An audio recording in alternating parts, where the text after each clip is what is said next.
தாழ் நினைந்து ஆனந்தமாய் கும்மி பாடுதற்கு வாணி வரம் தர வேண்டும் அம்மா.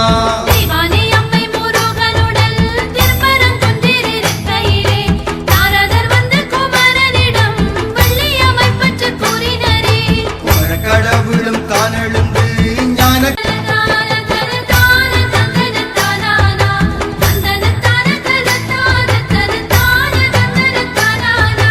ஆனைமுகனின் அடி பணிந்து ஆறுமுக வேலன் தாழ் நினைந்து ஆனந்தமாய் கும்மி பாடுதற்கு வாணி வரம் தர வேண்டும் அம்மா.